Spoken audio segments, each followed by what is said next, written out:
kita bersatu, ya. Kita bersatu di tempat ini, sama-sama membantu, menyokong atau mengulurkan tangan untuk membantu Brother Caesar dan juga Pastor Gantala. Ya, jadi sengaja melihat bahwa di Betel dia beli harap. Orang-orang di Betel dia beli harap, ya. Amin kan? Amin. Amin. Puji Tuhan. Oke, puji Tuhan, apapun kita mengucap syukur.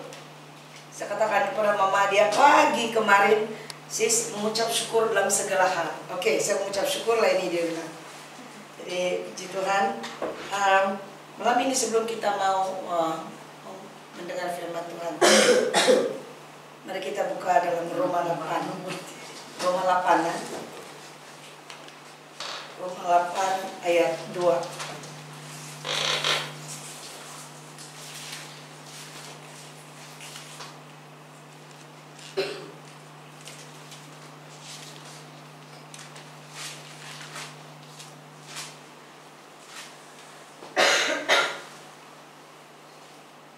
Oke, firman Tuhan berbunyi demikian, sudah dapat sama-sama. Roma 8 ayat, kita baca dari ayat 1:12 sampai 2. Hidup oleh roh, ya. Demikianlah sekarang tidak ada penghukuman bagi mereka yang ada di dalam Kristus Yesus. Roh yang memberi hidup telah memerdekakan kamu dalam Kristus dari hukum dosa dan hukum maut. Amin.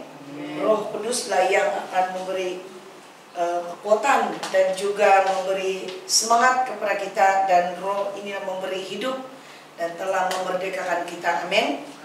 Kita berserah pada pimpinan Roh Kudus malam ini, biar Roh Kudus memimpin kita, memimpin hamba-Nya yang akan mengusikan firman Tuhan, dan kita serahkan waktu masa ini kepada pimpinan Roh Kudus.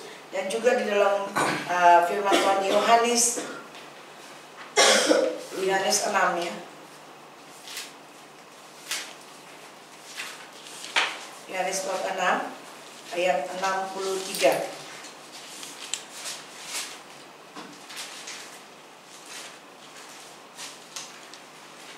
Yohanes 6 ayat 63 ya.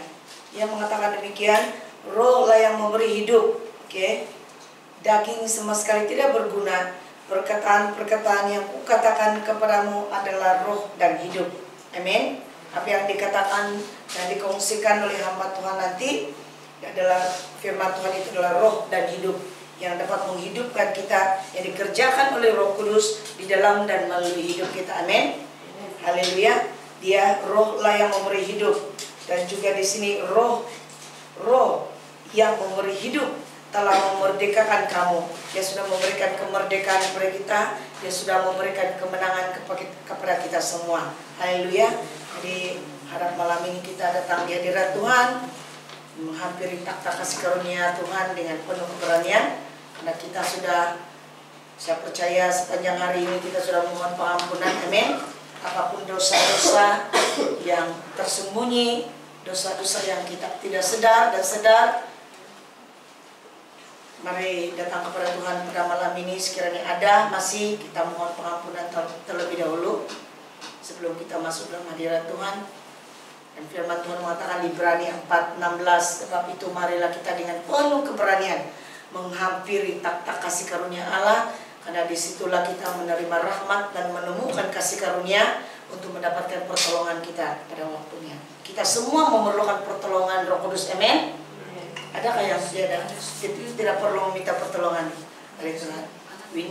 Kita perlu. Maka itu kita meminta pada Roh Kudus mengurapi kita malam ini, dan juga berbicara kepada kita, menuntun kita, memakai kita, supaya kita dipakai oleh Tuhan yang luar biasa. Amin. Haleluya. Mari kita bangkit berdiri. Kita serahkan kepada Roh Kudus pada malam ini, biar dia bekerja, berkarya, memberikan semangat kepada kita kembali, memberikan tenaga kepada kita, pada tubuh badan kita dipulihkan kembali. Amin. Haleluya. Mari bangkit berdiri semua. Yang dapat sudah tulis saja, nanti balik ke rumah baru baca balik. Oke. Roh, yaitu Roh Kudus yang memberi hidup dan yang telah memerdekakan kita. Amin. Haleluya. Roh lah yang memberi hidup, daging sama sekali tidak berguna. Dia bilang firman Tuhan, perkataan-perkataan yang kukatakan kepadamu adalah roh dan hidup. Haleluya. Puji Tuhan. Mari bangkit berdiri semua. Kita serahkan kepada Roh Kudus malam ini biar dia bekerja memimpin kita. Haleluya. Puji Tuhan. Saya minta Audrey lah, Sister Audrey berdoa pembukaan.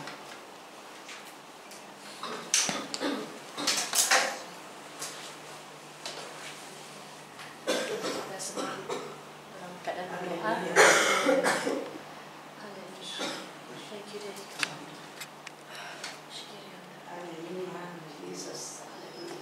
Bapa yang kami kenal di dalam nama Yesus Kristus, Tuhan, kami mengucap syukur karena Engkau telah memberi kami kesempatan pada malam hari ini bahwa kami sekali lagi berkumpul di tempat ini di rumah-Mu ya Tuhan. Terima kasih atas penyertaan dan pemeliharaan-Mu sepanjang hari ini hingga kami dapat sampai berkumpul sekali lagi Tuhan untuk dijamah dan menjamah Your presence Tuhan, hadirat-Mu di tempat ini. Tuhan, sebentar kami mau memulakan fellowship kami, persekutuan kami pada malam hari ini. Sekali lagi Tuhan, kami mohon hadirat-Mu dinyatakan di tengah-tengah kami dan juga di dalam hidup kami ya Bapa. Mari Bapa, Kau tutup buku setiap kami yang ada di sini tempat ini juga Tuhan, dan ahli keluarga kami yang tidak bersama-sama kami di sini Tuhan. Kami mohon perlindungan-Mu Tuhan, menyertai mereka juga Tuhan. Dan Bapa, biarlah pelayanan para malaikat-Mu yang berlapis-lapis Tuhan menyertai kami dimanapun kami berada. Bapa, terima kasih Tuhan, kami persiapkan hati, jiwa, roh dan kami pada malam hari ini Tuhan untuk mendengar firman-Mu ya Tuhan. Biarlah firman-Mu itu menjadi bukan sahaja kairos tapi menjadi rema Tuhan, menjadi hidup kami ya Bapa, agar kami yang ada di sini pada malam hari ini tidak keluar dengan sia-sia, tetapi Tuhan diperbaharui dan diperkuatkan Tuhan untuk lebih lagi mengenal Engkau Tuhan dengan lebih lagi ya Bapa. Terima kasih Tuhan, kami mohon urapan baru Tuhan buat setiap kami yang ada di sini juga Tuhan, hamba-Mu yang akan membawakan firman-Mu pada malam hari ini ya Bapa. Biar Engkau Tuhan yang sendiri berbicara kepada kami dengan cara-Mu yang berkuasa ya Bapa. Terima kasih Tuhan, terima kasih, segala hormat, puja, syukur kami naikkan dan kami kembalikan bagi-Mu ya Tuhan kami. Di dalam nama Tuhan Yesus kami berdoa dan mengucap syukur. Amin. Ada lagu di grup Betala adalah Berhembuslah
Nyatakanlah kuasamu, rohmu tempat ini.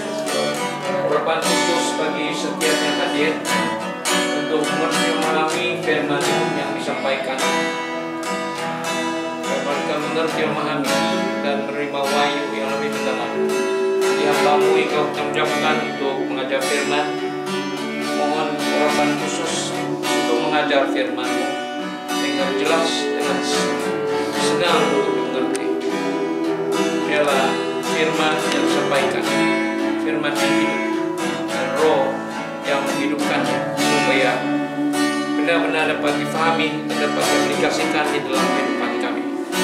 Kami serahkan pembelajaran ini dalam pimpinan Tuhan dari mulai sampai selesai.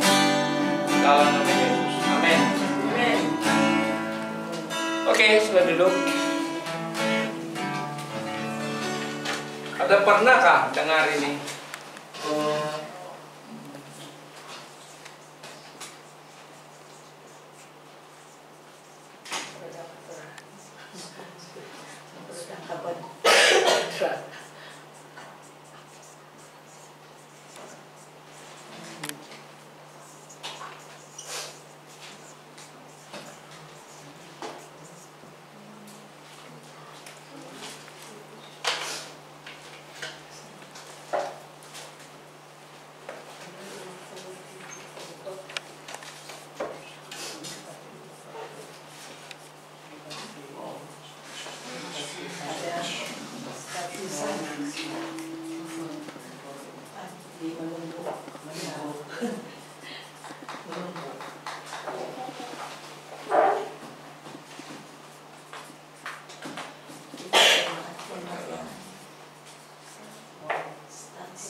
Berakar dalam.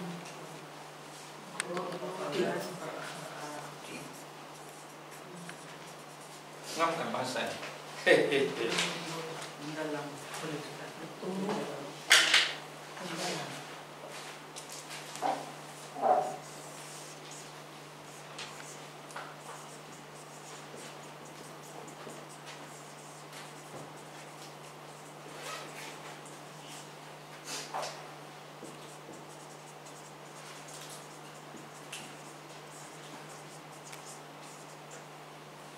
Apa kaitan tiga hal ini kepada amanat agung? Adakah kaitan? Kalau kita paham, ini sebenarnya moto moto gereja. Gereja mesti mulai dengan kecil, tapi berwawasan, bervisi besar, tapi mesti bertumbuh mendalam, berakar. Barulah gereja kuat, gereja yang mulia. Tapi apakah kena mengena dengan Great Commission atau amanat agung? Ada kamu ada pemikiran tentang apa? Saya mau kamu paham betul-betul, dengar baik-baik kan? Mengikut Matius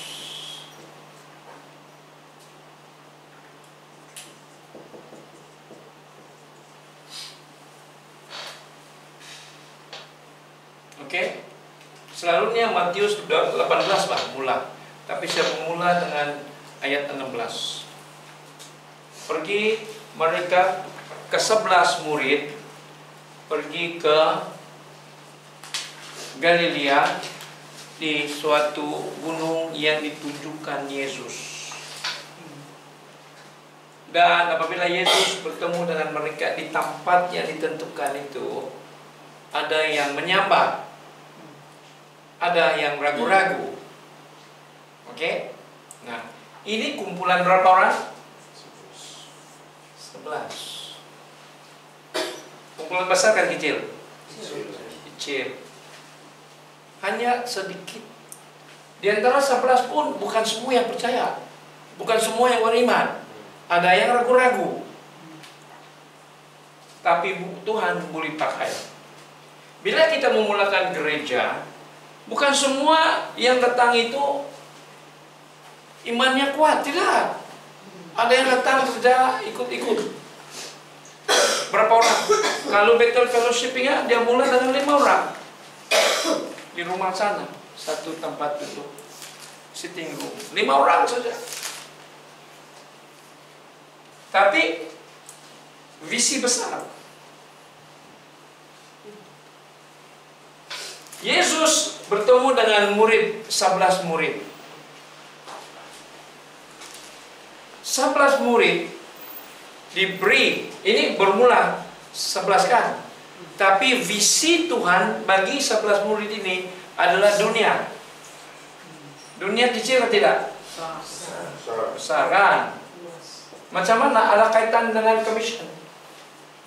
Pergilah dan jadikanlah segala bangsa muridku, segala bangsa dunia. 11 orang menjangkau dunia. Itu think big.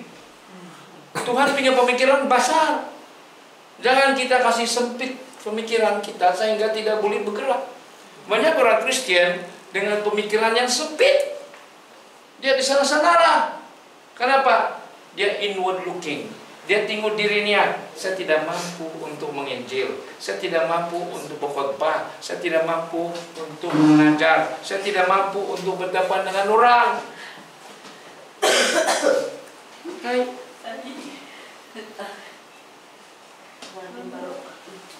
Wah, pengantin baru. Oh iya, visi baru, pengantin baru. Siapa pikir kamu pergi honeymoon? Honeymoon di Bethel lah. Lebih bermakna lagi. Ya, amin. Haleluya, puji Tuhan. Oke, datang. Siapa pemula? Oke, moto gereja ini adalah Kiri kalau perempuan dia bilang. Nah, oke. Oke, Bethel punya moto adalah start small, think big, grow deep. Oke? Nah, apa kaitan ini kepada amanat agung, the Great Commission? Oke? Kalau kita ikut ini sebagai dasar atau moto gereja, kita akan menjadi gereja yang teguh, yang mulia.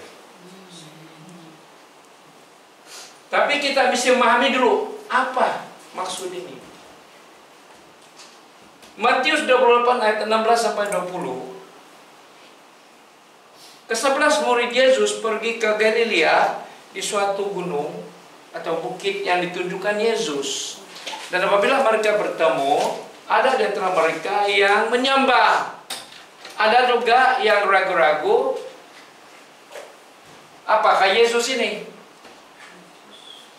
Namun, biarpun sedikit 11 orang, tapi pemikiran Tuhan bagi ke-11 orang ini adalah untuk menjangkau dunia. Pergilah ke seluruh dunia dan jadikanlah segala bangsa muridku dan baptis mereka dalam nama Bapa, Anak, dan Roh Kudus. The world, dunia. Pemikiran Yesus bagi ini adalah dunia. Dari 11 ini harus menangkap. They must embrace the vision of Jesus. Dia mesti gereja harus menangkap visi Tuhan. Apa visi Tuhan bagi dunia? Memenangkan dunia, bukan Bapak saja, tapi the world. 11 orang menjangkau dunia tahu. Mula. Pada masa 2000 tahun lalu itu, semasa Yesus berjumpa dengan 11 murid itu, 2000 tahun dahulu, pemikiran Yesus adalah dunia.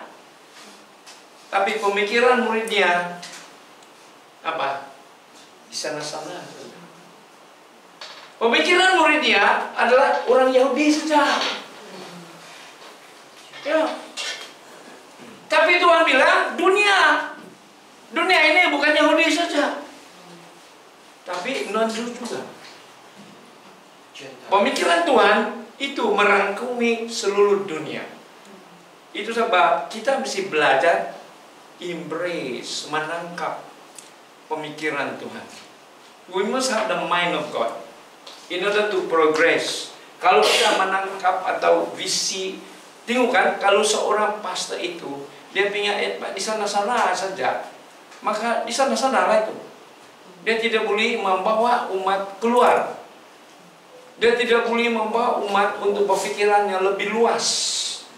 Karena dia punya inward looking, lebih memikirkan dalaman, bukan luaran. Tapi Tuhan punya pemikiran besar. Harus kita ikut pemikiran Tuhan. Kenapa kita harus ikut pemikiran Tuhan? Apa sebab? Karena we have the mind of Christ. Kita memiliki pikiran Yesus. Jadi kalau Yesus memikirkan tentang dunia, kita mesti ada pemikiran dunia juga. Amen. Inilah cara kita baru mula. Mesti kita nampak visi dulu, baru kita berjalan. Oke. Sambil kita merancang sesuatu yang besar untuk mencapai pemikiran atau visi yang besar, ada sesuatu proses yang harus dilakukan.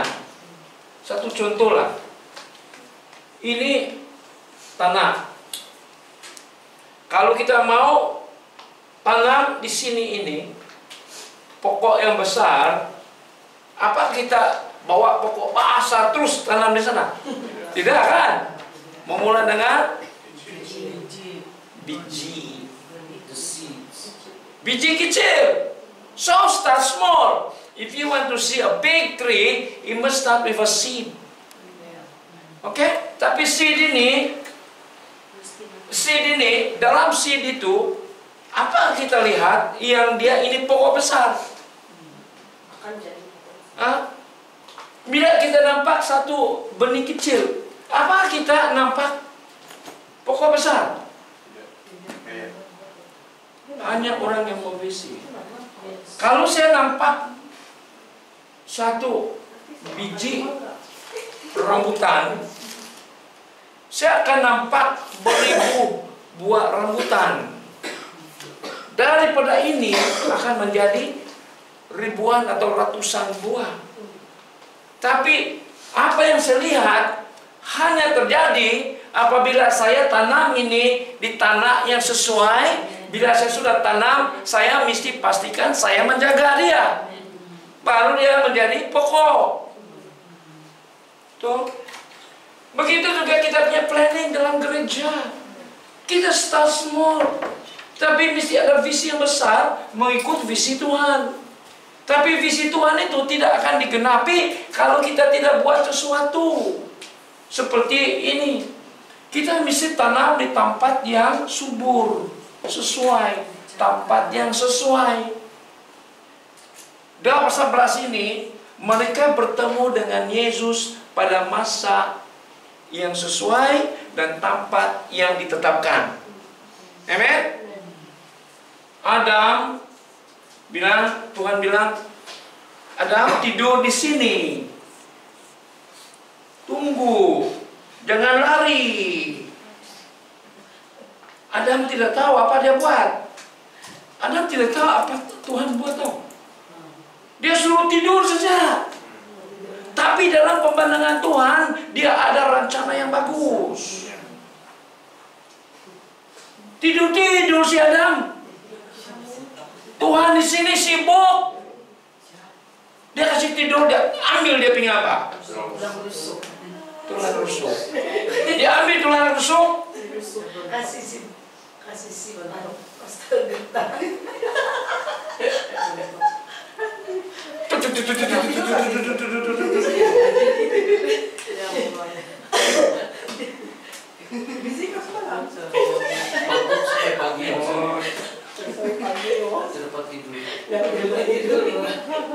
Sudah dibentuk perempuan, bawa di sini. Dari jauh Adam. Kalau Adam tiada di sini, Tuhan datang di sini, siapa yang, oh tulangku, tulang daripada tulangku, siapa cakap? Tiada. So, mesti tunggu di tempat yang ditentukan Tuhan pada waktu ditentukan Tuhan. Amen. Begitu juga bila kita memulakan satu pelayanan. Kita mesti di tempat yang ditentukan Tuhan bagi kita. Kamu di sini hari ini, kenapa Tuhan yang bawa kamu? Untuk apa? Karena Tuhan ada pemikiran visi yang besar untuk kamu. Bukan duduk di bagon, nanti itu baby is gone. Atau di taman bahagia, bahagia di sana saja. Mesti keluar. Amen. Jadi ada proses. Di sini Tuhan sudah katakan kepada muridnya ke-11, apa dia bilang? Aku sudah terima kuasa surga dan bumi. Sekarang pergilah dan jadikanlah segala bangsa muridku dan baptis mereka dalam nama Bapa, Anak dan Roh Kudus. Oke? Itu visi. Yang itu besar dunia yang harus dijadikan apa? Muridnya. Bukan di sana saja di tempat itu gunung itu atau di bukit itu. Kalau dia di bukit saja tidak keluar, di sana pusing-pusing apa dampak? Babi hutan. Nanti baby is gone. Amen. Tapi mereka keluar. Apa jadi? Selepas Tuhan katakan kepada mereka, baptis, jadikan segala bangsa muridku dan baptis mereka. Kenapa harus dibaptis dalam nama Bapa dan Roh Kudus? Banyak gereja ambil ini sebagai satu doktrin untuk mau kontrol orang. Oh, saya dibaptis dalam gereja ini, dari kau tidak boleh keluar sudah. Itu bukan maksud. Maksud dibaptis di dalam nama Bapa dan Roh Kudus adalah di Roma 6 ayat 3 sampai 5. Karena Yesus sudah mati di atas salib. Dan itu sebab harus kita dibaptis di dalam kematiannya. Apa maksudnya? Mematikan kedagingan. Supaya kita dipimpin oleh Roh Kudus. Kita kuburkan hidup lama. Kita kuburkan, kita matikan kedagingan. Supaya kita boleh bangkit dan dipimpin Roh Kudus sebagai anak Tuhan dan dapat melakukan perintah Tuhan. Kita boleh mencapai apa yang ada visi yang besar. Kalau kita tidak dibaptis, matikan kedagingan dan juga tidak dipimpin Roh Kudus, ini visi hanya tinggal visi, tidak dapat dicapai. Kenapa? Saya kasih tahu. Sebelum hari Pentecost, 11 orang ini penakut. Tuhan kasih tambah lagi sampai 120 supaya berani sedikit, tapi masih takut. Takut dengan apa? Romawi punya sekali. Tetap di dalam bilik. Apa sebab? Karena Tuhan perintahkan jangan keluar. Karena Tuhan tahu dia orang penakut ini. Kalau dia orang penakut keluar, karena tangkap. Bila kena tangkap, tidak dapat terima Roh Kudus. Karena Roh Kudus itu datang di tempat yang ditentukan. Amin. Dari mereka terus setia, biarpun penakut. Antara mereka adalah yang pernah menyangkal Yesus, itu Petrus. Ada kelemahan, betul? Ada kegagalan. Yang lain itu bila Yesus disalibkan, di mana yang lain? Lari. Berapa orang saja di depan itu, di bawah salib? Perempuan-perempuan saja. Itu di sini banyak perempuan. Perempuan yang berani. Maria Magdalena awal pagi dia bawa itu rempah pergi di kuburan. Cobalah kau pergi kuburan awal pagi. Berani. Maria berani pergi ke kuburan awal pagi. Belum menyingsing matahari. Dia sudah pergi sana. Dia oh, macam mana? Dia berpikiran, macam mana buka itu sedangkan itu kuburan ditutupi dengan batu yang besar. Dia orang berpikiran mengikut kemampuan manusia. Dia tidak tahu ya Tuhan boleh tolong. Sebelum mereka sampai di sana, Tuhan sudah buat sesuatu mujizat, yaitu apa? Terus malaikat membuka. Begitu juga kita, saudaraku. Bila kita buat sesuatu untuk melakukan perkara yang Tuhan senangi, Tuhan mendahului perbuatannya. Dia membuka jalan bagi kita. Semua halangan-halangan akan dibuka. Oi, amen. So, apa yang kita buat? Harus kita buat sesuatu untuk memenuhi visi itu. Macam ini benih. Kita tanam di sini tanah kan. Kalau kita biarkan, nanti itu anjing, itu babi, injak-injak, itu ayam, begitu. Apa yang mau bertumbuh? Tiada. Itu sebab mula-mula biarpun kecil, mesti bersandar kepada Tuhan. Iblis datang mencuri kesatuan. Iblis datang mencuri itu visi. Iblis datang untuk menggugat kita punya iman. Iblis datang untuk buat sesuatu sehingga kita tidak boleh meneruskan apa yang kita mulakan. Ya, banyak begitu. Ya. Ada juga di Kiki dulu. Dia mulakan house church. Profesional semua ini, dokter, dokter, lawyer, businessman. Dia memulai berapa tahun, akhirnya berpecah juga. Tahu kan, dokter baru di rumah dia. Orang dari ISIB datang, di Baptist Church datang, kumpul. Semua di rumah dia, tapi tiada kesatuan. Tiada visi. Mau mulakan sesuatu tapi tidak visi yang besar. Visi di sana-sana saja. Tapi bagi kita, pastikan Tuhan sudah tunjukkan kepada saya. Think big. Now we are connecting to the world. Sudah pun connect dengan Tuhan. Because we are thinking big. Kita tidak ingat di bawah saja, tapi dunia. Dan cara Tuhan itu, pikiran Tuhan harus kita connect dengan pikiran Tuhan. Dan bila kita connect dengan pikiran Tuhan, Tuhan punya rencana, dia akan tunjukkan. Bila dia tunjukkan, kita buat saja. Itu sebab di sini dia bilang, ajarlah mereka. Apa tujuan ajar? Mendalamkan, berakar. Bila ini mulai tumbuh, kata apa? Ini benih kan? Selalunya benih, dia tumbuh macam mana? Dia masuk dalam dulu itu.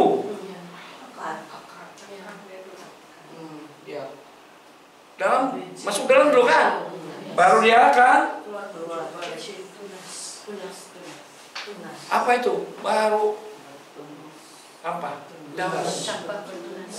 Pokok belum ada. Itu sebab firman harus diajar yang simple, jangan yang keras. Ini daun keras ke tidak? Lembut. Itu sebab kalau orang Kristen yang baru, jangan kasih yang makanan yang keras. Dia tidak paham itu. Lama-lama lari itu. Itu sebab kita mesti ajar mengikut kemampuan orang. Kita ikut standar atau orang yang hadir. Macam sekarang, kalau saya ajar kamu yang senang saja, tidak lama boring gitu. Tapi sekarang saya buat yang revelational. Kamu baca ini semua, kau tidak dapat revelation sekarang ini. Ya. Sekarang I'm receiving a new revelation. Revelation ini sekarang saya kongsikan kepada kamu. Dan revelation ini seperti mana di Roma 8 ayat 2 apa? Roh Kudus akan menghidupkan firman itu. Amen. Karena Roh Kudus yang sedang bekerja sekarang. We grow deep. Kenapa harus kita berakar mendalam? Supaya kita teguh. Bila ini mulai membesar, dia terus mendalam. Dia punya apa? Dia punya akar. Lebih tinggi, lebih mendalam, lebih banyak. Lebih besar, lebih dalam lagi dia punya. Kenapa? Karena ini terdadah kepada dunia. Gereja terdadah kepada dunia. Dan ini bila ada apa? Angin yang kencang, kalau tiada akar, tumbang. Tapi bila ini akar yang mendalam, yang kuat, dan ini pokok besar, macam mana itu angin kuat pun dia tidak akan tumbang. Amen. Begitu juga gereja. While we are thinking big, kita mau menjadi pokok yang besar, kita mesti mendalamkan dulu. Mendalam ini apa? Nampak tidak ini? Akar tidak nampak. Apa maksud itu? These are revelation. Ini wahyu. Wahyu firman Tuhan yang dulunya tersembunyi. Ini adalah rahasia. Tapi sekarang apabila Roh Kudus memberikan kita wahyu, maka kita mulai mengerti. Amen. Kalau saya drop pokok saja begini. Woi, cantik besar pokok. Saya draw saja. Apa kamu nampak? Kayu besar saja. Tapi kamu tidak tahu maksudnya di sebaliknya. Makna itu. Kalau kita bandingkan atau connect dengan firman Tuhan. Itu sebab bila kita mau belajar firman Tuhan, mesti izinkan Roh Kudus memberikan kita wahyu, pengertian. Supaya wahyu itulah menjadi panduan kita untuk bertumbuh, atau panduan kita untuk melakukan pekerjaan Tuhan. Apa yang kita buat di gereja ini adalah hasil daripada wahyu yang saya terima dari Tuhan. Saya tidak sembarangan buat sesuatu di gereja ini yang tidak mendatangkan kepada jemaat. Apapun aktivitas saya buat di sini mesti ada hasil atau ada manfaat kepada jemaat. Saya tidak mau buang masa, tidak mau tidur, gara-gara mau wait pendolor. Satu hari saya menanti, Tuhan apa yang saya mau ajar? Apa yang saya mau ajar? Kalau saya mau mengajar kamu satu-satu, oke, tengok saya tulis. Ini Lesa, apa boleh? Kamu pun boleh apa? Boleh buat mah. Kamu pun boleh buat. Baca Alkitab, boleh cepat. Tapi ini bukan daripada sini. Ini daripada Roh Kudus dari pengertian ini. Amen.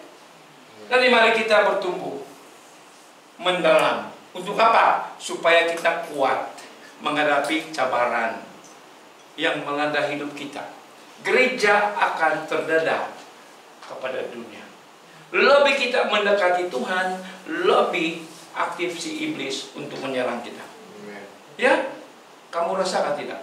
Bila kita buat suatu mau mendekati Tuhan, masalah udah kena sakit lah. Macam-macam masalah timbul. Jadi kalau kita punya iman tidak kuat, kita akan mundur. Tidak boleh maju. Kita mau berhenti, ada orang berhenti. Karena dia tidak tahan serangan daripada musuh. Kenapa? Karena kita terdedah. Why? Karena kita ini sedang membangun, sedang bertumbuh, sedang membesar. Lebih membesar itu ada proses. Lebih membesar, lebih dalam. Apa sebab? Macam mana kita menjadi mendalam? How? Apa maksud mendalam? Kalau kita baca di Kolose bab 2 ayat 6 dan 7. Kamu sudah menerima Yesus. Oleh itu, hendaklah kamu tinggal di dalam Dia. Oke, nomor 1. Yang kedua, hendaklah kamu berakar di dalam Dia dan dibangun di atasnya. Yang ketiga, hendaklah kamu bertambah teguh di dalam imanmu seperti mana diajar. Dan yang keempat, hendaklah kamu melimpah dengan ucapan syukur. This is the sign of apa? Living the fullness, no, Christ. Apa ini? The fullness of life in Christ. Hidup kepenuhan Kristus. Hidup kepenuhan Kristus dapat bertahan serangan musuh. Ya, itu sebab harus kita belajar bagaimana hidup kepenuhan Kristus. Ada 4 perkara. Ingat, 1, hendaklah kamu tinggal di dalam Dia. Apa maksudnya tinggal di dalam Dia? 1 Yohanes 2:5. Harus kamu menurut perintahnya. Itulah maksudnya abiding in God. Tinggal di dalam Kristus maksudnya kita mesti mentaati perintahnya. Jangan pilih-pilih. Ada orang yang pilih, kalau senang mau buat, oke. Kalau susah, dia tidak mau buat. Itu pun dosa. Karena dosa itu adalah tidak melakukan perintah Tuhan. Amen. Itu sebab abiding in God atau tinggal di dalam Dia adalah melakukan perintah Tuhan. Oke, itu nomor 1. Oke, yang kedua, harus kita berakar, grow deep. Kenapa? Karena Tuhan sudah tahu kita akan terdedah kepada dunia. Iblis adalah seperti singa yang mengaum menantikan peluang untuk menyerang kita.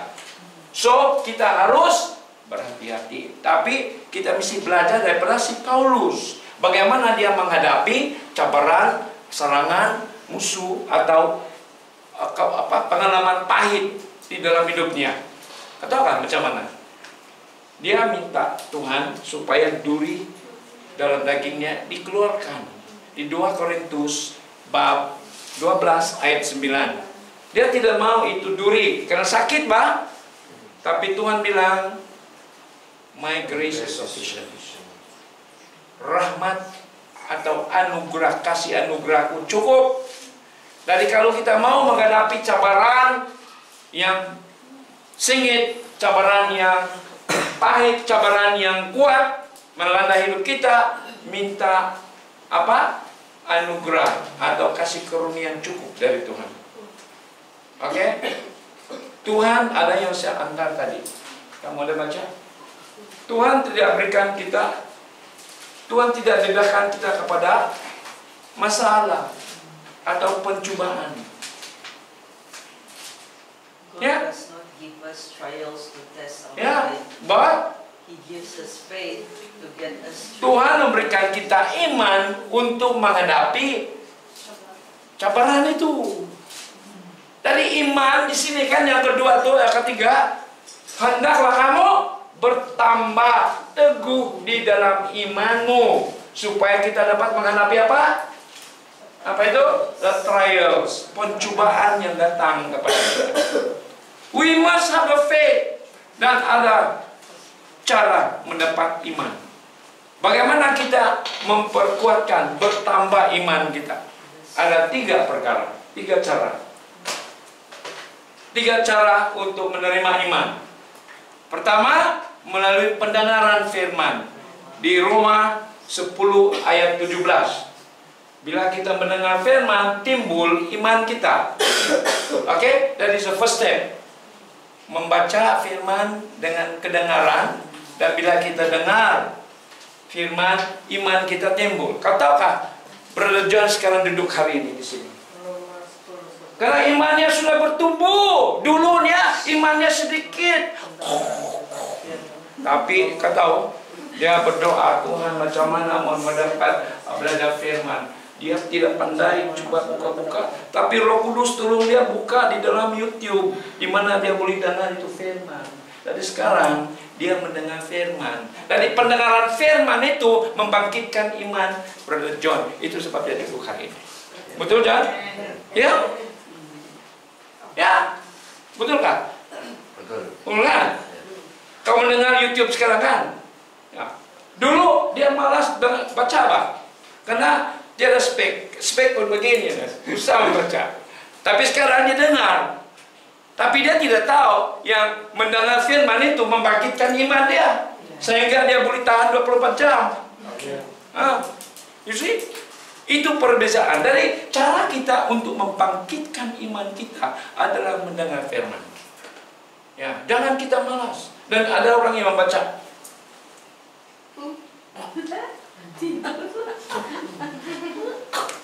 Ada yang baca yang begini kan? Wow!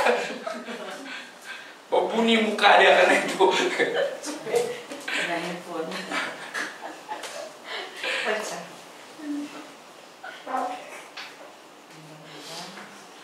You see, it is so important to grow deep. Karena itu membuat kita punya apa kan? Kuat di dalam Tuhan. Kita dapat menghadapi cabaran. Kita dapat menghadapi serangan-serangan musuh. Karena kita tahu Tuhan tidak keluarkan kita daripada dunia tahu. Tuhan tidak keluarkan kita daripada dunia supaya kita tidak berhadapan dengan iblis. Tidak. Ya, Tuhan letakkan kita di sini, tapi Tuhan bilang, "No, that I have already overcome the world." Ketahuilah bahwa aku sudah mengatasi dunia. Jadi kalau kita mau mengatasi dunia, harus kita tinggal di dalam Dia yang ada di depan kita, yang sudah mengalahkan dunia. Amin. Tapi kalau kita mengasingkan diri, Yesus kau di sana, saya di sini. Nah, kau sendiri menghadapi dunia, apa jadi? Mampus. Ya. Karena dunia ini dikuasai oleh iblis. 1 Yohanes 5:19. Kalau kita di dunia, bukan di dalam Yesus, menghadapi dengan kekuatan kita. Itu sebab dunia sekarang, manusia sekarang jatuh.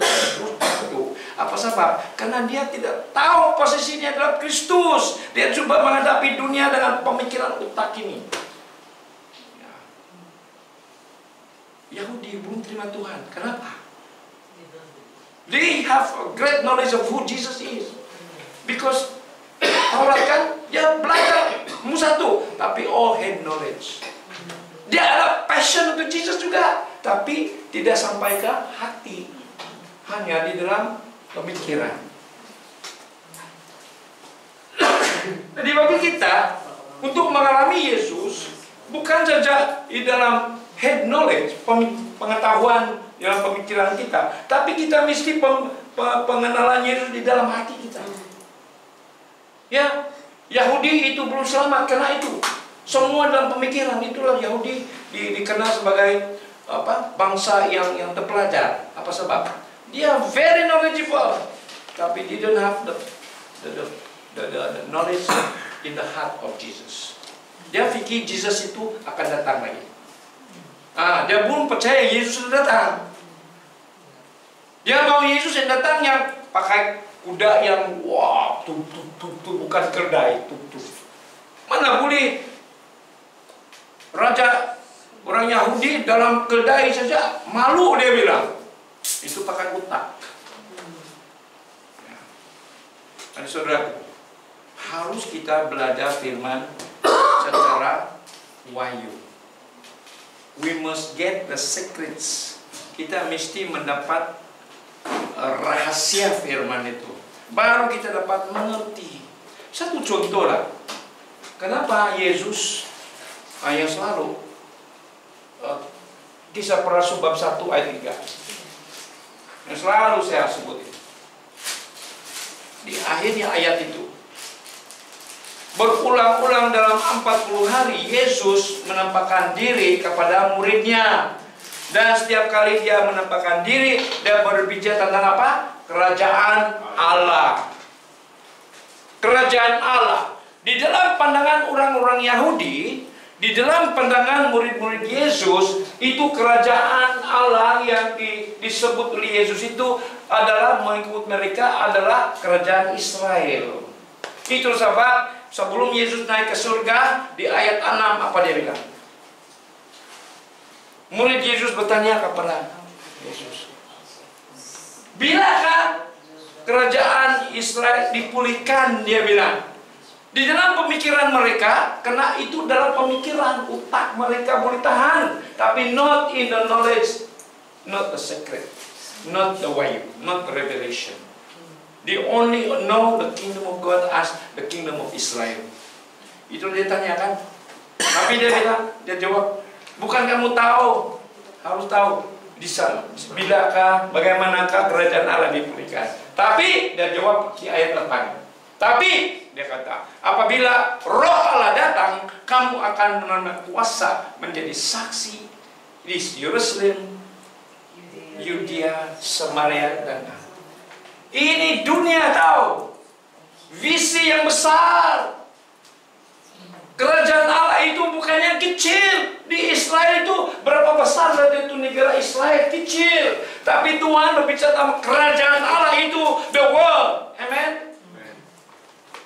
Dia akan menjadikan kita saksi kepada seluruh dunia bila Roh Kudus datang. Kita sudah ada Roh Kudus. Jangan lagi fikir di kampung Bapak saja.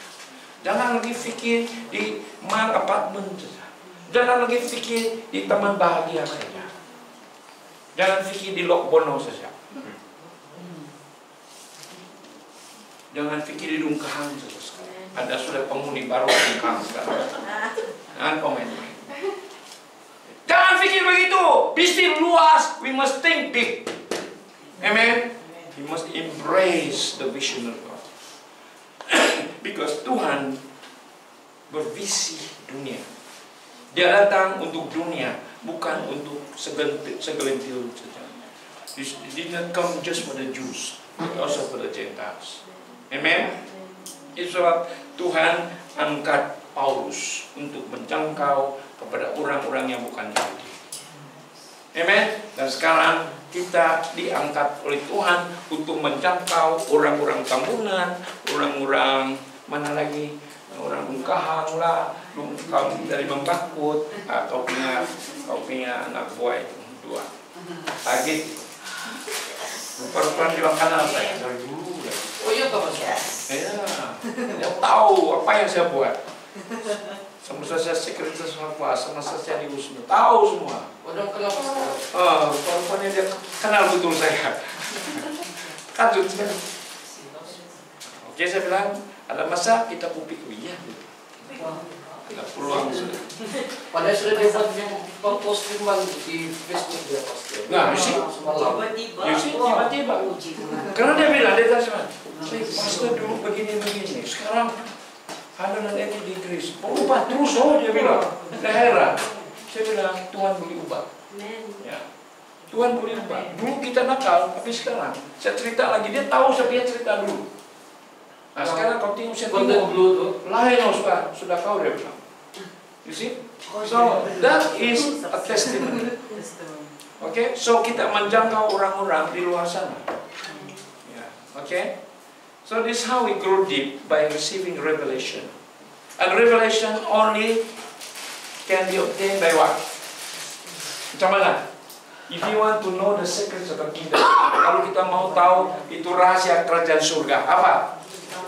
Be a friend, jadi sahabat. Di Yohanes 15 ayat 14-15. Jadi sahabat Tuhan dulu, maka dia akan mengungsikan segala rahasia kerajaan surga. Dan juga mesti ada Roh Kudus. Mengikut Yohanes 18:26. Tuhan memberikan kita seorang penolong Parakletos yang mengajar kita tentang hal-hal rohani dan juga memperingatkan kita tentang apa yang diajarkan kepada kita. So we must depend totally on the Holy Spirit. Kita mesti pesan punya Roh Kudus untuk mendapat wahyu, untuk bertumbuh secara mendalam. Kita mesti ada wahyu. Karena wahyu ini tidak kelihatan, kita tidak tahu. Tapi kita tiba-tiba terima wahyu, pengertian daripada Tuhan. Amen. Dulunya kita baca itu ayat, tapi tiada pun wahyu. Oke. Saya percaya kamu ada baca Great Commission, kamu hafal lagi kan? Kan? Matius 28 ayat 18 sampai 20. Segala kuasa surga dan bumi diberikan kepadaku. Oleh itu pergilah dan beritakan, jadilah karena segala bangsa muridku, baptis mereka dalam nama Bapa, Anak dan Roh Kudus, dan ajar mereka untuk melakukan apa yang kuperintahkan Dan ketahui bahwa aku menyertai kamu senantiasa sampai akhir zaman. Kamu hafal, tapi tiada wayu. Tapi hari ini saya connect kamu. Hari ini menjadi itu. Amen. Paham sudah? Ini bukan kebetulan, tapi itu dari Roh Kudus. Kenapa? Karena kalau kita puas dengan apa yang kita baca itu sudah wahyu, jangan. Banyak lagi treasure, banyak khazanah di sebaliknya firman Tuhan, mendalam itu. Kenapa? 1 Korintus bab 2 ayat 9. Perkara-perkara yang belum pernah dilihat oleh mata, perkara-perkara yang belum didengar oleh telinga, perkara-perkara yang belum timbul dalam hati manusia, itulah yang disediakan Tuhan bagi mereka yang mengasihi Dia. Tapi kepada orang yang tidak mengasihi, jangan harap kau dapat. So, untuk mendapat rahasia, kita mesti pastikan kita mengasihi Allah. How do you prove you love God? Belajar. How do you prove you love God? How do you prove? Nah, dengan ini, macam mana kau buktikan yang kau mengasihi Allah? Tidak tahu. Baca Yohanes 14, 15. Nah, Yohanes 14, 15.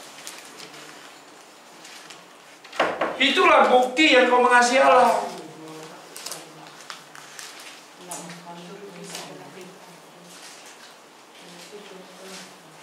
Tidak tahu. Tadi selama ini kamu tidak tahu pun macam mana kau mengasihi. Oh, I love God. Bohong ya.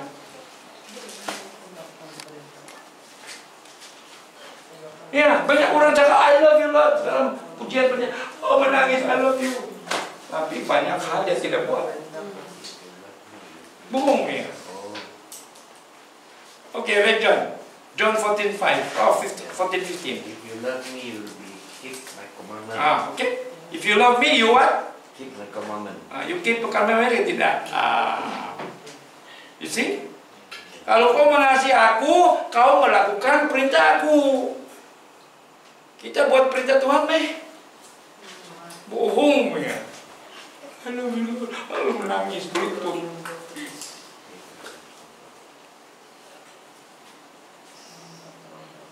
You see? Jadi kalau kita tidak mengasihi Allah, tidak melakukan perintahnya, jangan harap kau dapat wahyu.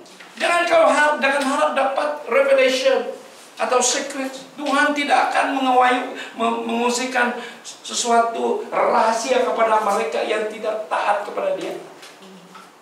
That's why mungkin kita tidak dapat wahyu karena kita tidak mengasihi Tuhan. Kata apa? Sebelum saya datang kepada Tuhan mendapat wahyu untuk mempersiapkan diri saya dalam khotbah, dalam apa saja, saya berlutut di hadapan Tuhan, saya menangis, Tuhan, selidiki hati saya, di mana saya tidak melakukan perintah-Mu. Karena itulah buktinya aku mengasihi Engkau. Apalagi yang saya belum lakukan. Kalau saya belum melakukan, Tuhan, saya mohon ampuni saya. Baru Tuhan, wah, Dia kasih saya wahyu. Tak payah mau struggle, relax. Wah, macam TV tempatnya. Ya. Jadi anyway, you want revelation? Be afraid. How to be afraid? Obey His command. Then only the secrets will be revealed. Kalau tidak, banyak orang mau revelation dia kasih sikit-sikit. Apa sebab? Dia belum mengasihi sepenuhnya Tuhan. Dia pilih-pilih apa yang senang dibuat. Kalau yang susah-susah dia tidak mau buat.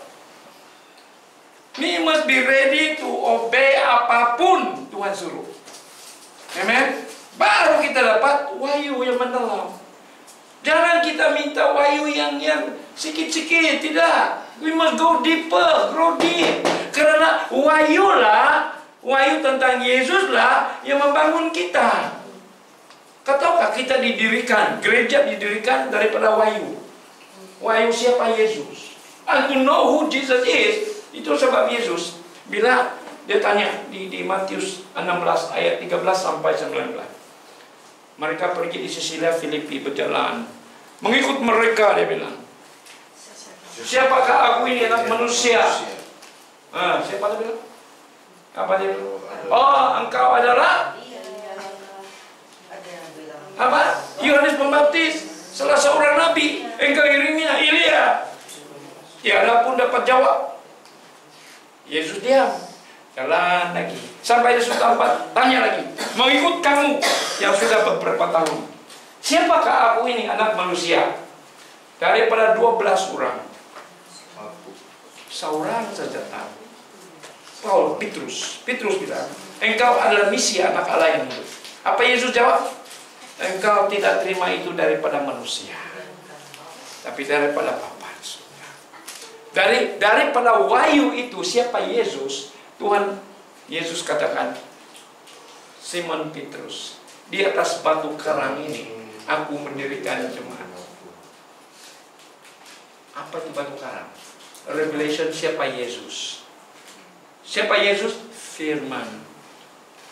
Kita mesti ada wahyu daripada firman untuk membangun kita. Untuk membangun gereja kita mesti mendapat wahyu daripada firman dulu. Pengenalan siapa Yesus sebenarnya. Supaya bila kita mengenal Tuhan, kita pasti ada kepastian kita selamat. Pengenalan akan Yesus memastikan kita ini ada hidup kekal. Yohanes 17:3. This is eternal life. Ini hidup yang kekal, yaitu kamu mengenal Yesus. Kalau tidak kenal Yesus, itu berarti kamu belum tentu ada hidup kekal loh. Ya. Dan untuk mengenal Yesus mesti wahyu. Wahyu itu hanya dikongsikan kepada orang yang dekat mengasihi Dia. Amen. Dan orang yang mengasihi Dia itu buktinya adalah menurut perintah. Kalau tidak menurut perintah, jangan harap kau dapat wahyu. Itu sebab kita punya pengenalan Tuhan sedikit saja. Jadi tiada wahyu, sedikit wahyu. Bila kita berdoa, tidak kuat. Apa sebab? Karena tidak teguh. Kita tidak kuat iman kita. Kita tidak didirikan di atas fondasi. Fondasi apa? Wahyu tentang Yesus. Ya. So if you want to know Jesus, spend time. Obey God. Dan wahyu akan dikongsikan. Ya. Ini baru saya duduk sini. Tadi saya connect dengan satu Zoom orang grup di Indonesia di Batam. SOS. Sahabat orang sakit. Semua berdoa untuk orang sakit. Saya baru makan.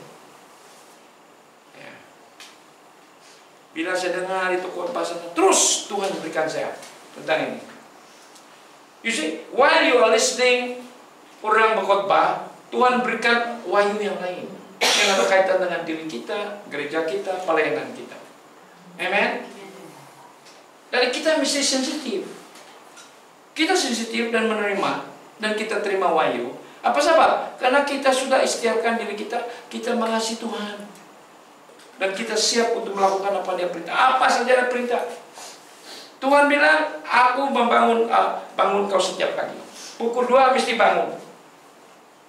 Kalau kita biasa yang bangun pukul 7, bukan senang bangun pukul 2 pagi. Setiap pagi. Saya harus bangun. Saya wajib mesti bangun. Berlutut di hadapan Tuhan. Karena itu perintah Dia. Karena saya mengasihi Dia. Kalau saya tidak mengasihi Dia, oh nantilah Tuhan saya mengantuk banget. Ya. Kalau saya mau tidur, kalau ada aktiviti tidur pukul 2, saya tidak boleh tidur sudah. Saya bangun, saya pergi cuci muka, sudah saya berlutut di depan Tuhan, I want to wait. Sampai pagi.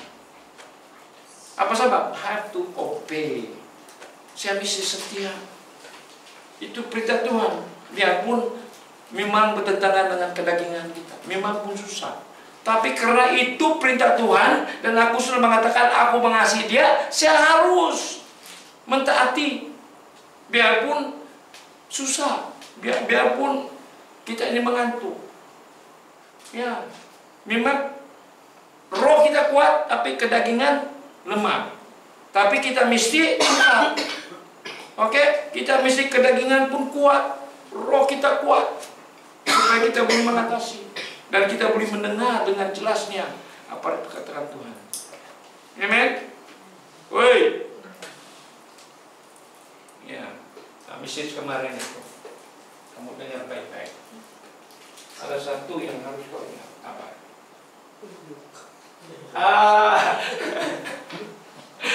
Kamu pun. Itu cara Tuhan untuk mendengar doa kamu. Karena ada dalam firman, si suami mesti mengasihi istri, dagang, dan suami mesti tunduk di Efesus 5. Istri ayo. Oh. Belajar, karena itu perintah. Kalau kita mengasihi Tuhan, harus kita mentaati perintah, dan itu akan menyebabkan berkat mengalir jauh, supaya doa kita dikabulkan. Amen. Itu penting. Kami selalu pegang tangan. Aku mengasihi engkau. Biarpun kurut ke apa, saya tetap mengasihi istriku. Ya, karena saya tidak mau terhalang doa. Bila kami berpegang tangan berdoa, kami tahu itu doa sudah dijawab. Ya, harus pastikan. Jadi itu penting. So di sini grow deep. Salah satu adalah dapat revelation. Oke, mendapat wahyu daripada Tuhan. Dan untuk mendapat wahyu, saya sudah buat pencerahan tadi, kita mesti menjadi sahabat Allah dulu. Untuk menjadi sahabat Allah, kita mesti menurut perintahnya. Untuk menurut perintahnya, itulah bukti kita mengasihi dia. Oke, kalau kita mengasihi dia, apa jadi? Kalau kita mengasihi Tuhan, apa jadi? Kalau kita mengasihi seseorang, apapun dia ada, dia tidak rugi, dia tidak keberatan untuk memberikan segala-galanya. Betul? Segala rahasia. Ya, bukan secara rahasia. Apa yang dimiliki? Ingat, dia Bapa kita. Kita mengasihi dia. Wahyu 12, Mazmur 24 ayat 1. Dunia dan segala isinya adalah milik Tuhan. Oke, milik Tuhan kan, segala isi dunia dan isinya miliknya. Siapa dia? Bapa kita. Tadi di ayat Roma 8 ayat 18 ayat 17 dia kata, kita ini pewaris kerajaan surga. Kita ada bahagian di dalam janji-janjinya. Dari apa yang dimiliki oleh Bapa, kita ada hak untuk menuntut. Kenapa? Karena sebenarnya Bapa itu sudah pun berikan kita segala berkat rohani, Efesus 1:3. Cuma kita mesti pastikan kita ini qualify menjadi anak dia. Karena yang memurniakan, yang memberkati itu, memurniakan segala berkat siapa? Bapa. Nah, kalau kita menuntut apa yang disediakan itu, pastikan kita ini anak. Untuk menjadi anak dia apa? Macam mana? Pastikan kita anak Allah. Roma 8 ayat 14. Kita mesti dipimpin Roh Kudus.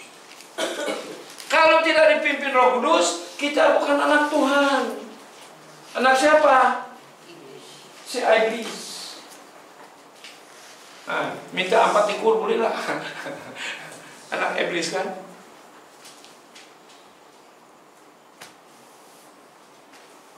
Paham sudah?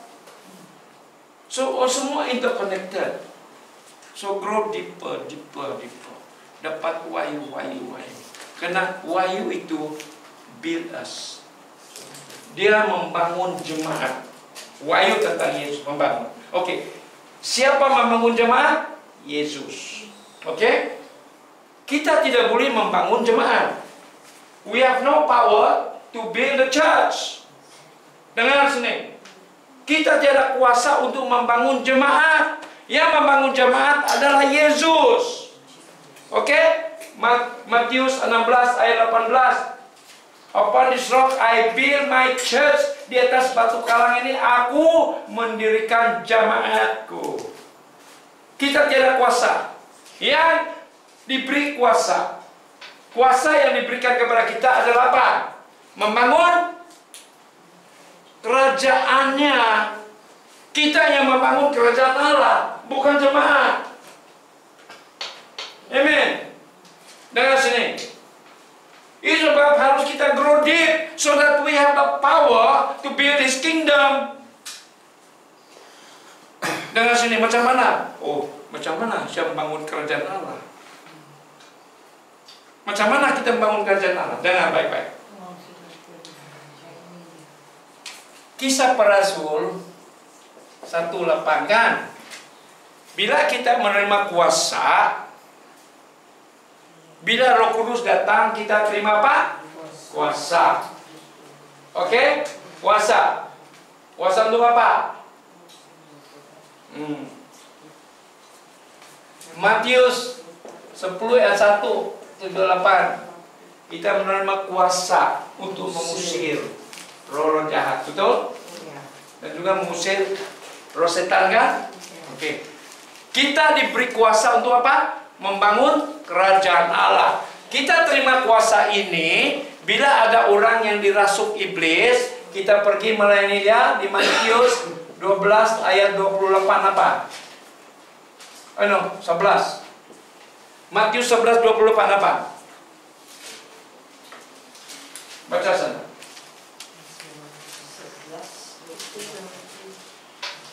Matius 11:28. Marilah kepadaku semua yang 12, sorry. 12:28.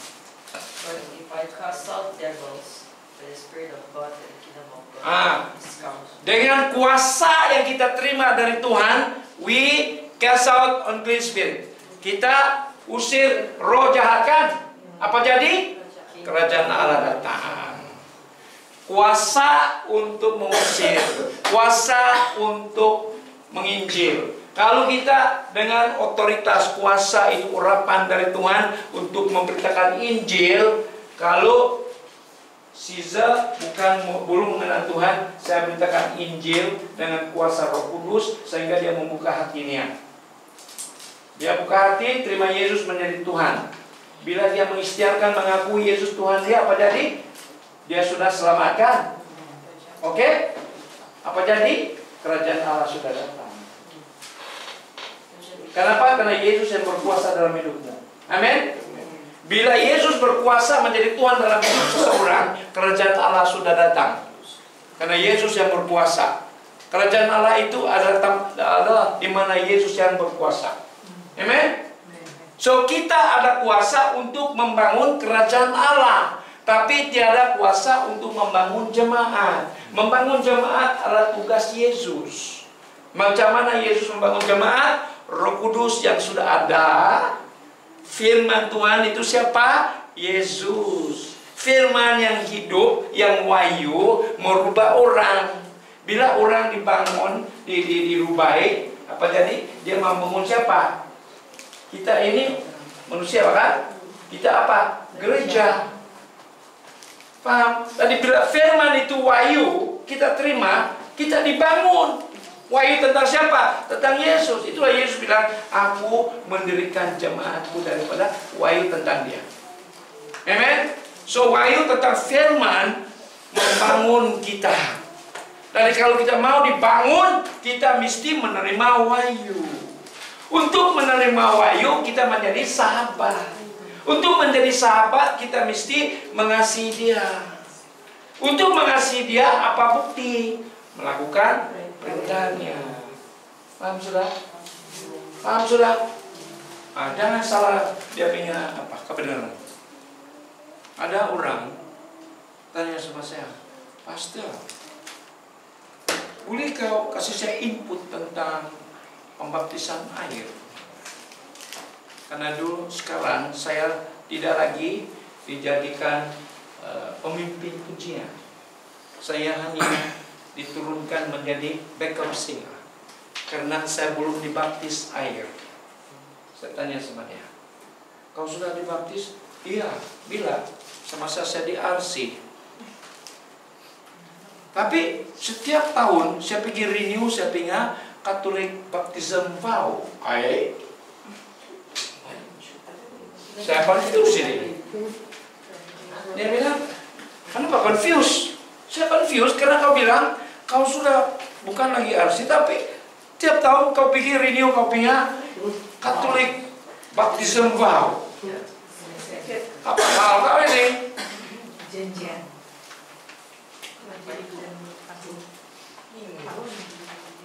Dan saya tanya dia, what do you understand about what the baptism? Forgiveness of sin. Hah? Pembaptisan air itu pengampunan dosa? Iya, dia bilang. Kalau lahir baru, iya. Di mana? Di RC. Saya lebih confused. Itu sebab harus kita grow deep. Memahami firman. Memahami firman, karena firman yang wahyu itu dapat membangun kita. Tidak lagi confused, tapi kita tahu kedudukan kita sebagai seorang Kristen. Kalau kita tidak ada wahyu kan, kau tidak mengerti tentang kedudukan kita sampai siapa kita dalam Tuhan. Kita diumbang-ambing oleh keadaan. Ya, dan kita tidak ada kepastian yang kita ini selamat. Ya.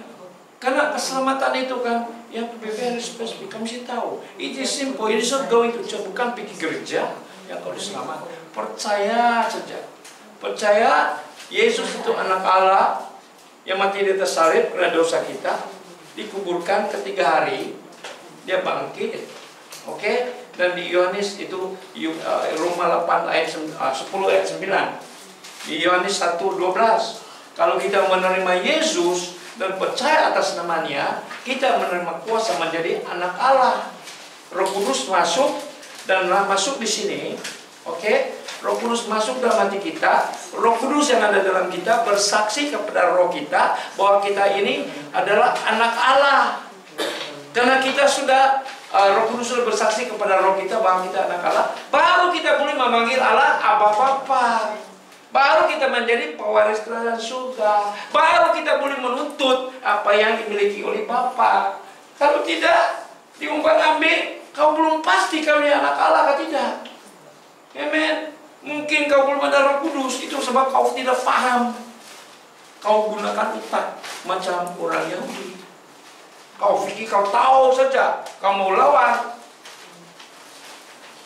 Asal kau tahu semua. Bila diajar, tidak mau terima. Dia mau hantam lagi. You see, ada orang begitu. Ada kesombongan. Dia pikir dia tahu semua. Tapi orang yang tahu sedikit inilah orang yang curhat. Dia pikir dia tahu semua. Dia menutup dia punya kesalahan, dia punya kekurangan. Jangan. Bagi saya tidak mengaku diri saya tahu. Banyak lagi saya mau belajar. Itu sebab selagi saya masih bernafas, saya belum mengaku diri saya tahu. Belum cukup. Kalau saya bilang saya sudah cukup tahu, apa bahaya. Saya tidak mau belajar lagi. Jangan rasa kau sudah cukup. Jangan rasa kau sudah tahu semua. Karena dalam firman kau hanya tahu sedikit saja. Karena ini penuh dengan kasangan. Banyak lagi rahasia yang harus kita cungkil. Jangan kita pikir kau sudah tahu. Ya. Amen. Belajar untuk merendahkan diri. Belajar untuk menerima teguran. Ya. Amen. Ada soalan? Paham sudah bagaimana ini connect dengan ini? Karena ini moto kita punya gereja. Start small, bermula dengan kecil, bervisi besar, berpikiran besar, dan bertumbuh mendalam. Oke, berakar. Supaya kita menjadi gereja yang kuat dan bertumbuh menjadi gereja yang mulia. Karena bila kita grow deep kan, mendalam, kita mendapat banyak wahyu. Bila kita mendapat banyak wahyu, kita menjadi Kristian yang kuat. Oke? Karena Yesus yang mendirikan kita daripada wahyu tentang dia. Maka dia kata Allah mau tidak percaya kita kan? Di ayat 19 apa? Aku berikan kamu kunci kerajaan surga. Apa yang kamu ikat di bumi terikat di surga. Apa yang kamu lepaskan di bumi terlepas di surga. Kenapa itu? Karena kunci kerajaan surga itu penting. Karena di dalam surga semua sudah ada, sudah selesai. Kalau kamu baca di Mazmur 119 ayat 49 kan, semua sudah selesai. Cuma kita datang dan tuntut saja. Everything is there. Itu sebab kita perlu kunci. Mazmur 119 ayat 89. Apa baca? Everything is there already. Cuma kita datang kepada dia, pastikan kita ini anak Allah, supaya kita layak untuk menuntut. Karena ini janji daripada Bapa, berkat daripada Bapa. Tapi kalau kita tidak dipimpin Roh Kudus, datang kepada dia, panggil dia Bapa, siapa tahu, oh, aku putih kanal, dia bilang. Macam mana? Itu sebab di Matius 7 ayat 23, biarpun kau melakukan mukjizat, mengusir roh jahat, tapi kalau kau buat itu karena untuk mempromosikan diri kau sendiri, bukan kehendak Bapa. Dia kata aku tidak kenal kau. Ya. Jadi apa yang kita buat mesti untuk kemuliaan Tuhan, bukan mencuri kemuliaan Tuhan. Amen. So mari, harus kita ada kunci. Apa itu kunci? Untuk membuka pintu surga. Apa yang sudah ada itu sebab apa yang kita lepaskan di bumi terlepas di surga. Apa yang ada di sini ini di surga tau. Kalau kau melepaskan apa? Caesar bilang, lepaskan hawa saya, lepas terus berpindah di lungkahan. Luar biasa. Kenapa? Karena dia pegang itu kunci. Kan? Kunci yang bukan kunci yang lain. Jadi kamu mesti tahu dulu itu kunci. Sesuai atau tidak? Amen. Karena ini semua berkat ini, semua untuk kita orang-orang percaya. Kenapa? Baca di Roma 8 ayat 17. Semua yang di sini kita ada bagian tuh. Oke? Semua yang di sini ini kita ada bagian. Tapi kita mesti pastikan kita layak untuk menuntut. Kelayakan dia adalah Roma 8:14. Kita ini dipimpin Roh Kudus karena kita anak Allah. Haleluya. Oh, Jesus. Memahami? Paham sudah? Suatu wahyu baru. Ya.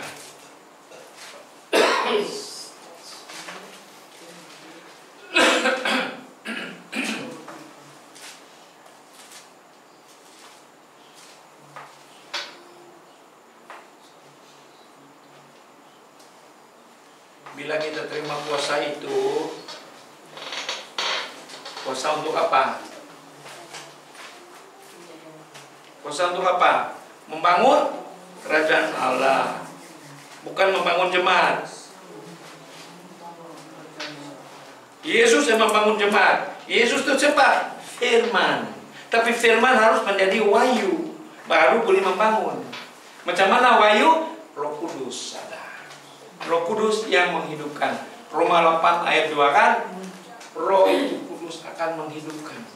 Oke, satu contoh. Saya mau buktikan. Macam mana roh menghidupkan firman itu? Oke? Baca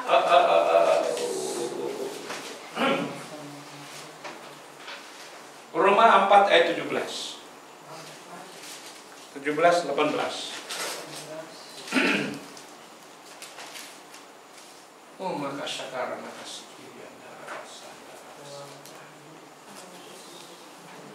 Roma 4 ayat 17-18. Seperti ada tertulis, Engkau telah kutetapkan menjadi bapa banyak bangsa di hadapan Allah yang kepadanya ia percaya, yaitu Allah yang menghidupkan orang mati dan yang menjadikan dengan firman-Nya apa yang tidak ada menjadi ada. Yang tidak ada menjadi ada, kan? Yang tidak ada menjadi ada. Dengar sini. Macam mana itu yang tidak ada menjadi ada?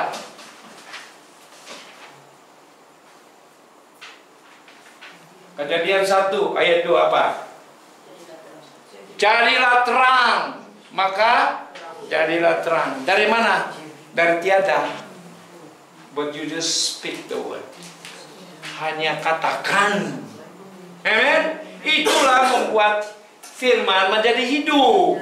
Yang menghidupkan siapa? Roh. Roma 8 ayat 2 tadi. Tapi kita mesti katakan dengan iman. Satu contoh. Iblis, dalam nama Yesus, keluar. We command. Kenapa kita command? We receive the power. Di mana? Matius 10 ayat 7 ayat 8. We have the power to cast out demons. Dalam nama Yesus, saya terima kuasa. Sekarang saya perintahkan engkau, lari, keluar. Firman menjadi hidup. Macam mana dia hidup? Roh Kudus dalam kita menghidupkan firman. Tapi mesti ada iman. Jangan mulut saja cakap. Harus kita connect dengan Tuhan dulu. Karena Roh Kudus itu. Roh Kudus itu roh yang ada di dalam kita. Tapi kita mesti connect dulu sama dia. Fokus. 1 Korintus 6:17. Kalau kita mengikatkan diri dengan Allah, kita satu roh dengan Allah. Baru kita boleh ucapkan, katakan itu firman. Maka Roh Kudus yang dalam kita menghidupkan firman itu. Maka gemetar. Aduh, aku lagi. Panas. Kenapa? Firman itu menjadi hidup. Amen. Api. Nah, di tempat ini banyak api. Besar apinya. Ya. Bila kami ada itu Zoom, ada yang nampak api besar. Tempat ini kemegahan Allah besar. Apalagi anugerah Tuhan, kesatuan ada. Ya, tempat ini. Urapan ada. Satu lagi harus kamu pastikan altar itu kudus. Semua kita kudus. Harus kudus masuk di tempat ini. Dia bilang macam itu Musa. Tuhan suruh dia tanggalkan kasut. Tapi saya kasih tahu dia orang, di tempat kami tidak pakai kasut. Sudah kudus. Ya. Apa maksud kasut? Kasut itu perbuatan kita, pekerjaan kita. Bila kita masuk ke sini, kudus maksudnya tinggalkan apa yang kita pikirkan, kita project ke bisnis di luar sana. Woi, bukan itu kasut.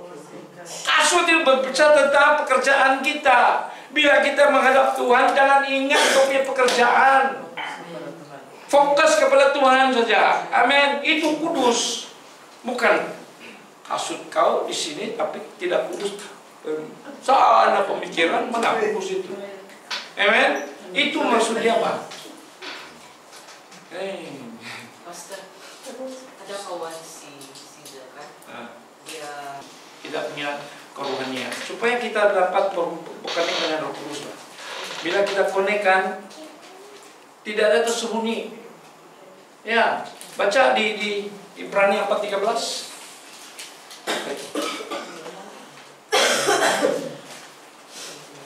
Ibrani 4:13. Enggak. Oh.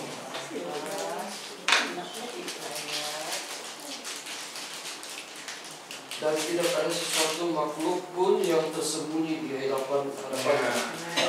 Semua telanjang, Mbak. Ya, but you have to grow deep. Grow deep means you are going into the spiritual realm. Your spirit must be connected to the spirit of God. Connect dengan Roh Kudus. Itu 1 Korintus 6:17 kan? Kita mengikatkan diri dengan Allah, kita punya roh sama roh Allah menjadi satu. Dan kita boleh connect. We can see the spiritual realm. Ya, good. Bawa dia nanti. Semua jumpa juga dia. Dia nampak lihat kuasa dia lari lagi tuh.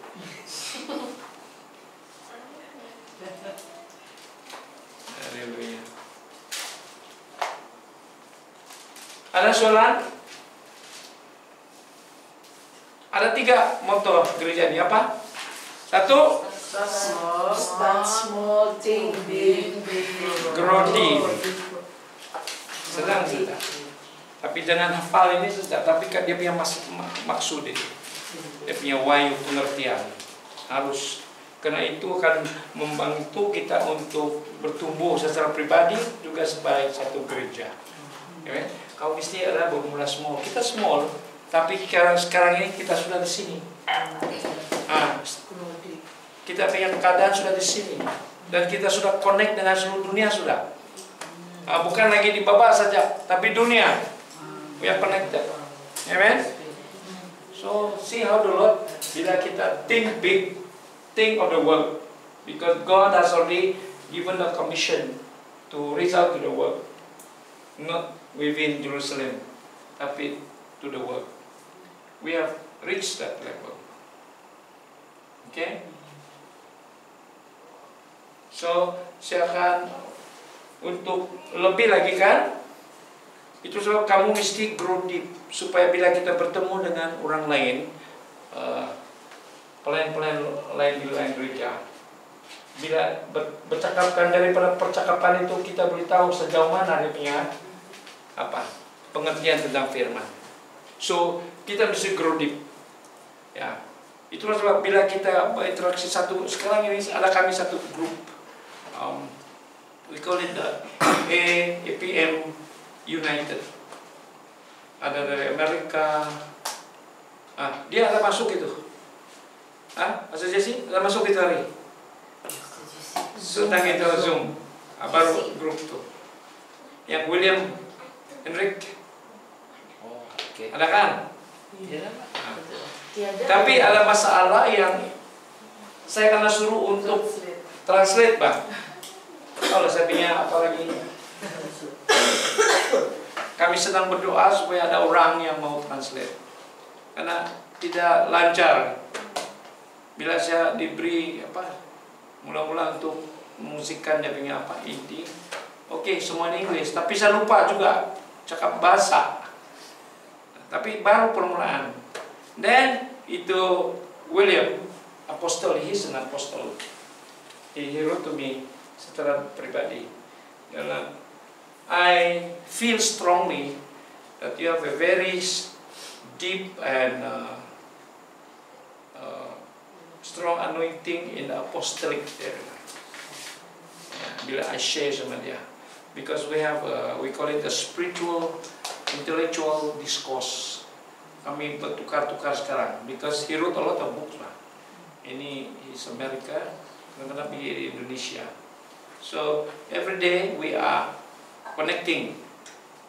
We are doing spiritual intellectual discourse, sharing about the Word of God.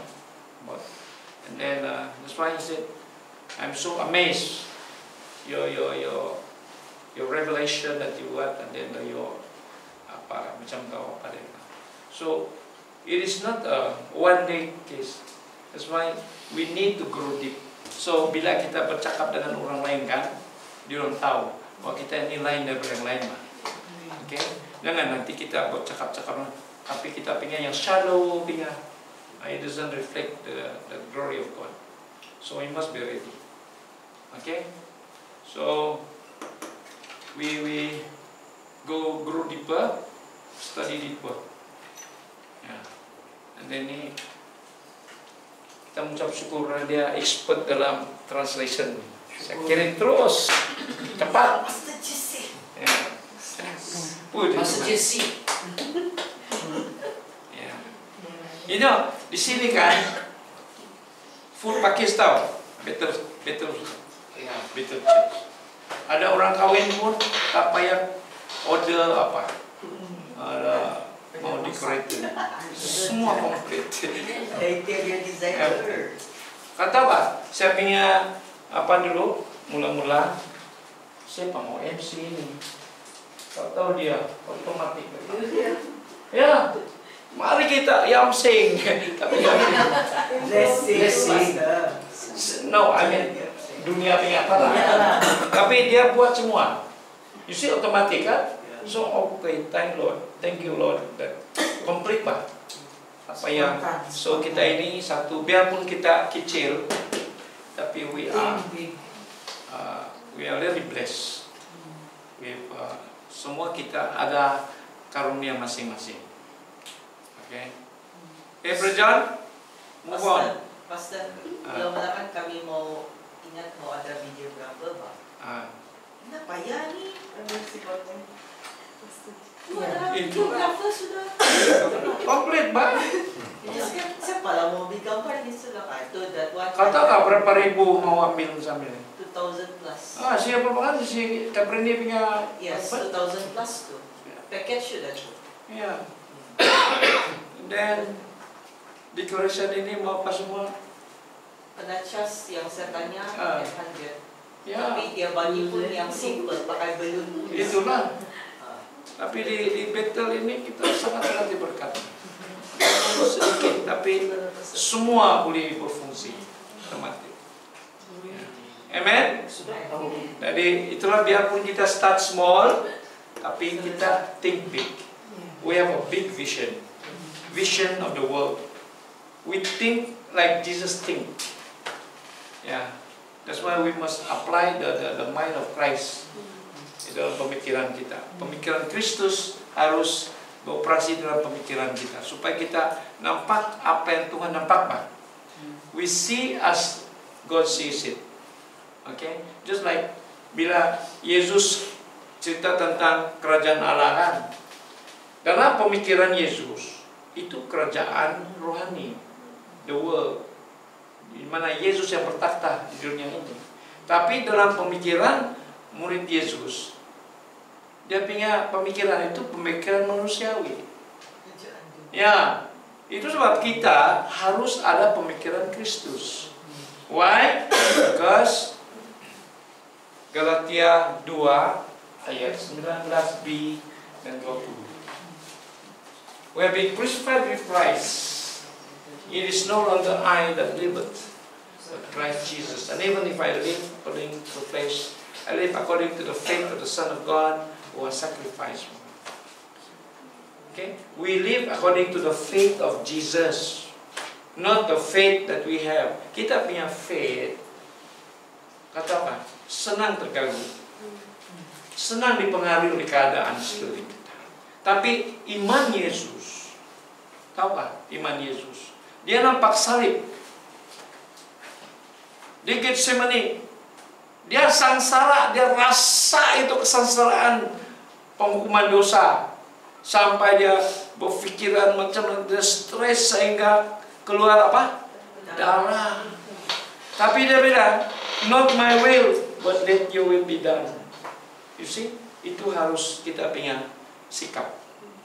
Biar kehendak Tuhan terjadi, bukan kehendak kita. So we must have the mind of Christ, because we see what is ahead. We see things that is beyond what normal people can see. Yeah, just like you have to build a house, Sam John. Dulu banyak itu bisi-bisi, Billy bisi-bisi. Di mana dia jalan dampak bisi-bisi. Karena di dalam pikiran dia sudah ada plan mau bikin rumah. Ya. Kalau dia tidak ada visi dalam pemikiran dia, ampai-ampai itu visi yang murah-murah pun dia tidak pilih dia. Karena dia ada visi. Begitu juga. Nah, rumah ini dulu rumah sana duduk every evening. Ini tempat apa? Sepak takraw badminton. Nah, kalian ingat kan? Sini. Karena reclaim saja. Every evening saya duduk di veranda. Saya imagine the design, macam mana design. Ya. Kalau saya tidak bertindak, tidak jadi. Terus ada duit datang, saya beli kayu. Saya kira berapa. Semua kira sampai zinc. Very accurate tahu saya punya kira. Saya punya quantity surveying very good. Kata yang dia punya wastage kata apa? Because if you have to buy 12 feet plank kan, mesti 12 kaki ada lebih pak. Anak si batisi kan, itu sejak waste. Ya, ngam. Saya bikin, suruh bapak saya bikin itu satu orang. Ya, bikin. Belum pun ada pintu, tutup pintu, belum tingkap kan. Kami sudah masuk. Tutup dia, plywood. Sudah masuk, Tinggal sudah. Tapi ada orang tinggal di bilik yang sana atas itu. Seorang. Dia datang sini, tidak pernah berdoa, tidak pernah baca. 1 bulan kah? Berpuasa supaya dia boleh baca. Kata apa? Selepas dia berpuasa, dia boleh baca Alkitab, tidak boleh baca lain. Dia boleh tulis. Dia sampai tulis love letter sama dia punya, jadi dia punya suami. Tidak pernah pergi sekolah, tapi karena itu urapan itu luar biasa. Itu bilik yang sana itu, Pastor Clement tinggal 1 malam. Atau dia bilang dia nampak itu light tembus itu atap. Dia berlutut menangis. Nah, itu hari dia datang after 20 over years, dia pergi terus begini dari sana. Minta dia feel the presence of God. And then bukan saja itu, ada amat Tuhan dari Amerika, Pastor Dr. Jared. Ya, Dr. Jared. Dia dentist tapi dia tinggalkan semua dia punya profession kan, follow Jesus. Suami istri tinggal sana. He wrote 1 book in the room. 1 minggu kan, nah, dia susah. Kata orang apa? Macam mana masak western food? Bukan senang loh, orang putih tinggal di rumah.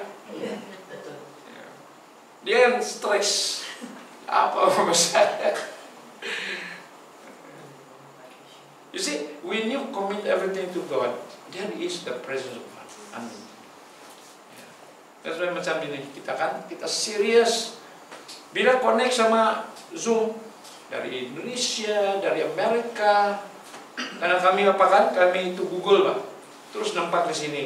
So kami buat scanning, spiritual scanning. Masing-masing terima message lah. First one nampak itu apa? Wah, kemegahan Allah. Then we have the peace of God, the unity ada, and then dia ada satu nampak itu tangga di sini, and then ada satu nampak api di atas ini besar api itu. Satu saja, satu nampak crack, ada crack dia bilang. Nah, harus berhati-hati dia bilang. Nah, orang akan datang buat hal, tapi Tuhan akan tunjukkan dia. So we have to be very careful. So we must always unite. Basis dia love. Bila kita love one another, we can overcome any problem. Okay? So that's why I always emphasize. I've been emphasizing love kan? Anam, confirm lagi. And because of love, there is a great love in this church dia bilang. Unity. Yeah. And then the anointing is so powerful. Yeah. And from this place dia bilang, dia nampak itu cobweb. Kita cobweb itu sarang laba-laba. Nah, dari sini itu tengah-tengah di sini dan itu laba-laba. Nah, ini networking, global networking sudah pun terjadi. Apa yang ditunjukkan sudah digenapi lah. You see? So that's why I encourage all of us. Saya mendorong kita semua, kita sungguh-sungguh. Karena kita di landasan yang benar, dan apa yang kita buat ini adalah yang menurut rencana Tuhan. Itu saja. Dan ini baru permulaan tahu. Okay? So John, wake up. I want you to preach here. Nah, dengar betul-betul itu. Sekarang bukan baca tapi dengar. From there God will give you the anointing. Oke? Semua kita di sini, kamu mesti ingat nih, saya tidak mau kontrol kamu. Kamu pilih mau dipakai Tuhan atau tidak. Karena saya buka peluang bagi semua. Dari siapa yang pilih untuk grow deep, mau dipakai Tuhan, pasti dipakai.